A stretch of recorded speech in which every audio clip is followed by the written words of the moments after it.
वालेकुम स्टूडेंट्स, कैसे हैं आप सब। उम्मीद करती हूँ कि आप सब खैरियत से होंगे। लास्ट वीडियो में हमने 1.1 कंप्लीट कर ली थी। आज हम 1.2 स्टार्ट करेंगे, जिसमें स्टार्ट करने से पहले आपको कुछ टर्मिनोलॉजीज़ का पता होना चाहिए। चले आए हम वो टर्मिनोलॉजीज़ देखते हैं। हमने पहले सवाल को समझना है, उसके बाद उसको सॉल्व करना है। तो पहले हम समझते हैं। यहाँ पे अगर आप अपनी बुक ओपन करें तो पेज नंबर 6 पे आपके पास है टाइप्स ऑफ मैट्रिसेस। ठीक है, यहाँ पे फर्स्ट टाइप हमारे पास आ रही है रो मैट्रिक्स की। ऐसे ही है। अब हमने समझना है कि रो मैट्रिक्स क्या होते हैं। A matrix is called a row matrix if it has only one row. एक मैट्रिक्स रो मैट्रिक्स तब कहलाएगा जब उसके पास सिर्फ एक रो होगी। जैसे कि एक मैट्रिक्स है हमारे पास M। ये वाला मैट्रिक्स अगर हम देखें तो ये है M।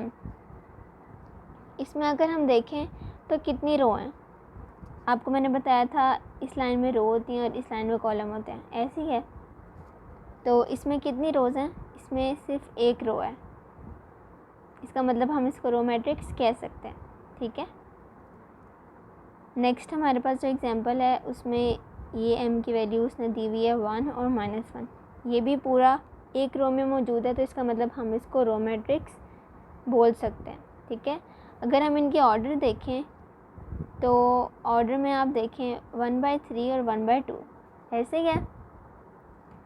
अब 1 जो है वो रोज़ को रिप्रेजेंट कर रहा है और दूसरे ऑर्डर में भी 1 रो को रिप्रेजेंट कर रहा है, तो इसका मतलब ये दोनों रो मैट्रिक्स हो सकते हैं क्योंकि इनमें सिर्फ एक रो है। ठीक है,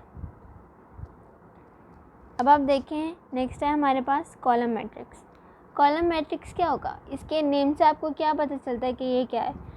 कॉलम मैट्रिक्स मतलब इसमें एक कॉलम होना चाहिए, ऐसे ही है। ये कॉलम की कोई बात होगी इसमें। चले हम पढ़ के देखते हैं कि ये हमारे पास क्या चीज़ है। अ matrix is called a column matrix if it has only one column. एक मैट्रिक्स कॉलम मैट्रिक्स तब कहलाता है जब उसके पास सिर्फ एक कॉलम होता है। ठीक है, अगर हम इसकी एग्जांपल्स देखें, ये देखें आप, फर्स्ट एग्जांपल में हमारे पास कितने कॉलम हैं, सिर्फ एक कॉलम है और इसमें भी सिर्फ एक कॉलम है। ठीक है, रोज़ हमारे पास है 1 2 3, इसमें सिर्फ 2 हैं, ऐसे ही है।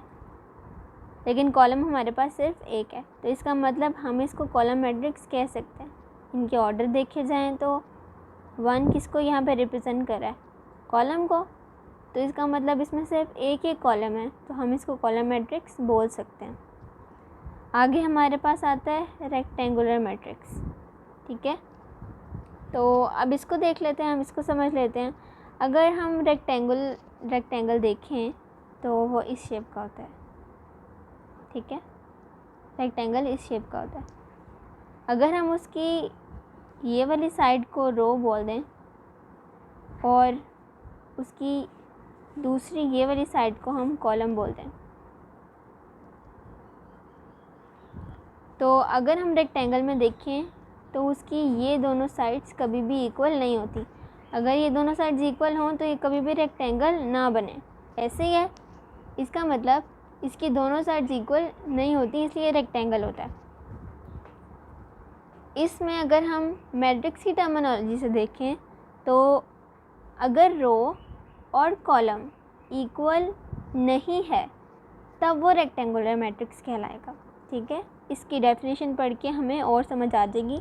इसकी डेफिनेशन रीड करते हैं। Matrix M is called rectangular. M matrix rectangular तब कहलाएगा इफ़ अगर the number of rows of M is not equal to the number of M columns.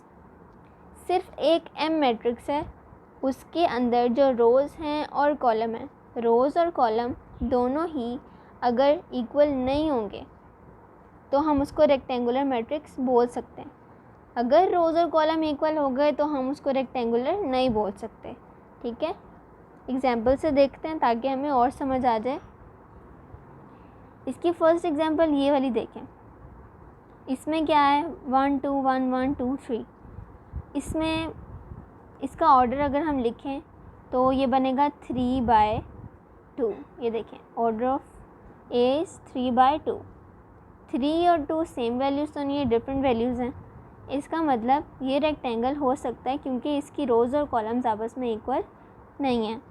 Next अगर हम बी का देखें तो इसका ऑर्डर हमारे पास बनेगा 2/3, ऐसे ही है। 2/3 भी इक्वल नहीं है, इसका मतलब उसकी रोज़ और कॉलम्स इक्वल नहीं है और ये रेक्टेंगुलर मैट्रिक्स हो सकता है, ठीक है। नेक्स्ट अगर मैं आपको ये वाला एक मैट्रिक्स दूँ 1 2 3 4, तो आप मुझे बता सकते हैं कि क्या ये रेक्टेंगुलर है कि नहीं। ये रेक्टेंगुलर नहीं है क्योंकि इसमें 2 रोज़ हैं और 2 कॉलम हैं। इसका ऑर्डर बनेगा 2/2, तो ये तो इक्वल वैल्यूज़ हो गई, इसका मतलब ये रेक्टेंगुलर नहीं है, ठीक है। तो नेक्स्ट पार्ट पे आते हैं, स्क्वायर मैट्रिक्स। स्क्वायर क्या होता है? जिसकी 4 साइड्स इक्वल होती हैं, ऐसे ही है। स्क्वायर वो होता है जिसकी 4 साइड्स आपस में इक्वल होती हैं। अब अगर हम देखें, इसकी डेफिनेशन पढ़ें और मैट्रिक्स के हिसाब से देखें तो a matrix is called a square matrix if its number of rows is equal to the number of columns, ठीक है। मतलब अगर एक मैट्रिक्स के अंदर जितनी रोज़ हैं उसके अंदर उतने ही कॉलम होंगे तब वो स्क्वायर मैट्रिक्स कहलाएगा।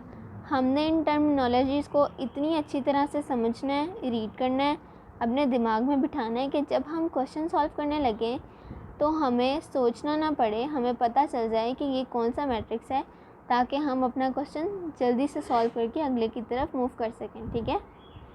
मैथ्स एक ऐसा सब्जेक्ट है जिसमें जल्दी काम करना पड़ता है क्योंकि आगे हमने सॉल्व करना होता है, ऐसे ही है। तो हम थोड़ी हरीली काम करेंगे इसमें। अगर हम इस मैट्रिक्स को देखें तो इसमें 2 रोज़ हैं और 2 कॉलम हैं, ऐसे ही है।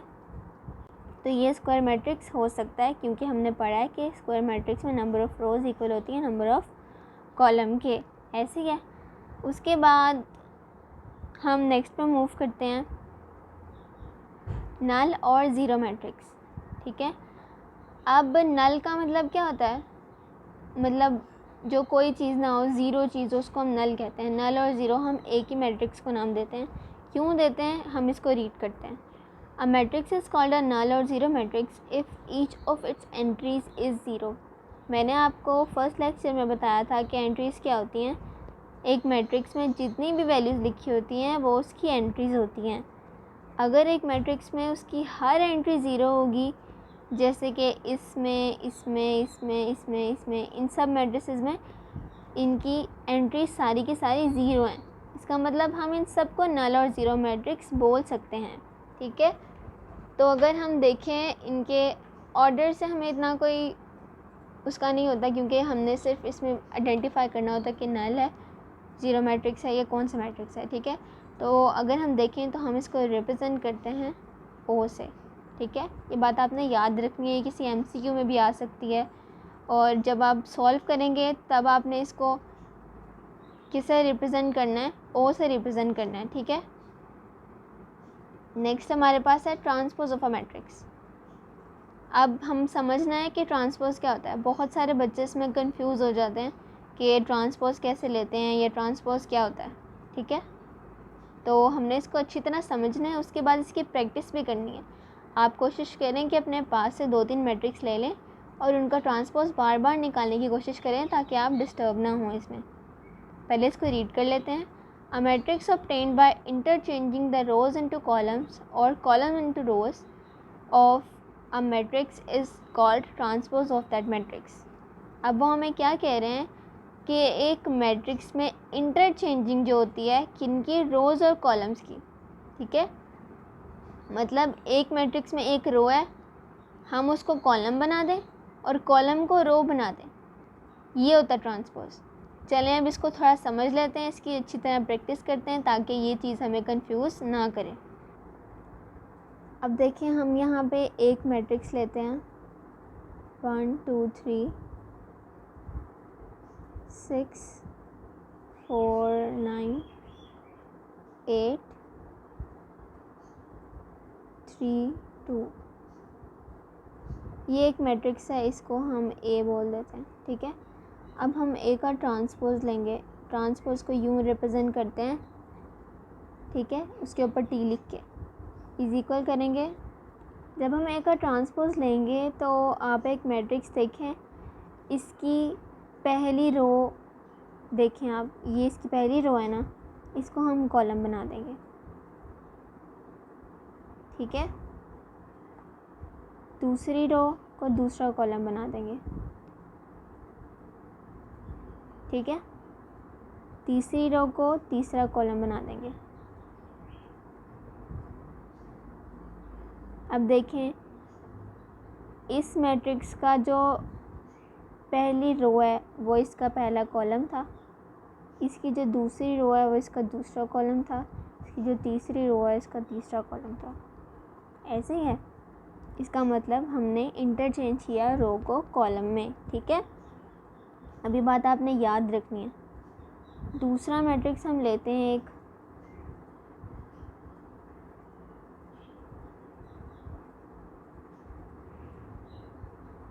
अब हम इसको चेंज करते हैं, ट्रांसपोज लेते हैं इसका। आपने इसकी अच्छी तरह प्रैक्टिस करनी है ताकि आप कभी कंफ्यूज ना हो। इसकी पहली रो को उठा के पहला कॉलम बना देते हैं और दूसरी रो को दूसरा कॉलम बना देते हैं। ठीक है, ये हमने इसका ट्रांसपोज ले लिया है। ठीक है, नेक्स्ट अब हम अगर इसमें एग्जांपल्स को देखें तो आप इसमें एग्जांपल देखें, फर्स्ट एग्जांपल देखें।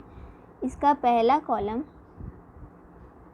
ये है, इसको पहली रो में चेंज किया उन्होंने, दूसरे कॉलम को दूसरी रो में, तीसरे कॉलम को तीसरी रो में। ऐसे ही है, आपने कभी इसमें कंफ्यूज नहीं होना क्योंकि इसमें कोई कंफ्यूज होने वाली बात नहीं है। सिर्फ आपने एक माइंड से रोज़ को कॉलम बना देना है और कॉलम को रोज़ बना देनी है। इसके बाद भी अगर आपको समझ नहीं आता तो आप मुझसे पूछ सकते हैं। ठीक है, उसके बाद अगर आपके पास सिर्फ एक ही वो रो दे देता है तो आपने कंफ्यूज नहीं होना, उस एक ही रो को उठा के एक कॉलम बना देना है। ठीक है, नेक्स्ट हमारे पास क्या है, नेगेटिव ऑफ अ मैट्रिक्स। अब ये क्या चीज़ है, हमने बिल्कुल भी कोई नाम सुन के ना घबराना नहीं है, ये नहीं कहना कि ये हमसे कैसे होगा, हम सब कुछ कर सकते हैं। ठीक है, अब आप देखें, let A be a matrix then its negative minus A is obtained by changing the sign of all the entries of A. एक मैट्रिक्स है हमारे पास ए, हमने उसको नेगेटिव मैट्रिक्स बनाना है, तो हम कैसे बनाएंगे, उसकी जितनी भी एंट्रीज़ हैं उनको हम माइनस से क्या करा देंगे, चेंज कर देंगे। ठीक है, अब देखें, फर्स्ट एंट्री में कोई माइनस नहीं है, हमने इसको माइनस में चेंज कर दिया, -1 हो गया। सेकंड एंट्री में माइनस था, हमने इसको चेंज किया है। ठीक है, अब आपने ये नहीं करना कि अगर इसमें माइनस है तो हमने इसमें माइनस ही रहने देना। कुछ बच्चे ये भी गलती करते हैं, आपने ये गलती नहीं करनी है, आपने बस साइन को चेंज कर देना है और इसकी वैल्यू के साथ आपने -a लगा देना है। ठीक है, थर्ड एंट्री अगर हम उसकी देखें तो उसमें उसने साइन चेंज कर दिया, प्लस का था माइनस का कर दिया, इसमें भी उसने यही किया। ठीक है, इसमें सिर्फ चेंजिंग है किसकी, नेगेटिव साइन की। ठीक है, अब अगर आप कहते हैं तो चलें हम इसकी कुछ एग्जांपल्स भी ले लेते हैं, ख़ुद से भी सॉल्व कर लेते हैं ताकि हमें कोई इशू ना आए। अब हम इसकी प्रैक्टिस कर लेते हैं। ए में अगर आपके पास वैल्यू 2408, हम इसका -a लेंगे तो हम इन सब को माइनस में कन्वर्ट कर देंगे, 0 यूँ ही रहेगा। और आपने ये बात याद रखनी, कंफ्यूज नहीं होना कि 0 के साथ कोई साइन हम नहीं लगाते। ओके, अब नेक्स्ट मूव करते हैं, हमारे पास है सिमेट्रिक मैट्रिक्स क्या होता है। अब देखें, इसको पढ़ें और समझें। अ स्क्वायर मैट्रिक्स इज सिमेट्रिक, उसने क्या कहा है, एक स्क्वायर मैट्रिक्स सिमेट्रिक तब होगा अगर if it is equal to its transpose. एक मैट्रिक्स स्क्यू सिमेट्रिक मैट्रिक्स तब होगा जब उसका ट्रांसपोज उसके इक्वल होगा। मतलब एक मैट्रिक्स है, उसका ट्रांसपोज भी उसकी तरह ही है, तो हम उसको सिमेट्रिक मैट्रिक्स कह सकते हैं। ठीक है, ये उसने आपको टर्मिनोलॉजी से समझाया है कि ए ट्रांसपोज इक्वल्स टू ए। अगर ए का ट्रांसपोज भी ए के ही इक्वल होगा तो हम उसको सिमेट्रिक मैट्रिक्स बोल सकते हैं। ठीक है, अब इसमें आप देखें, फर्स्ट एग्जांपल देखें, एम है, इसका हमने ट्रांसपोज लिया, ये वाली रो को ये वाला कॉलम बना दिया, ये वाले कॉलम, ये वाली रो को ये वाला कॉलम, ये वाली रो को ये वाला कॉलम। और अब अगर हम देखें तो दोनों में एंट्रीज तो सेम है बिल्कुल।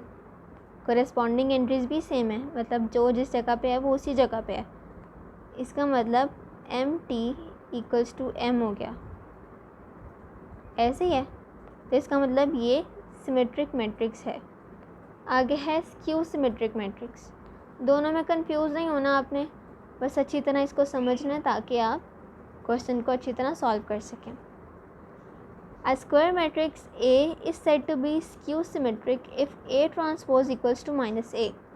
ठीक है, अगर A का ट्रांसपोज एक आपको वो मैट्रिक्स दे देगा A, आपने उसका ट्रांसपोज भी लेना है और -A भी मतलब ले लें आप या देख लें उसको, तो वो -A के ही इक्वल होगा।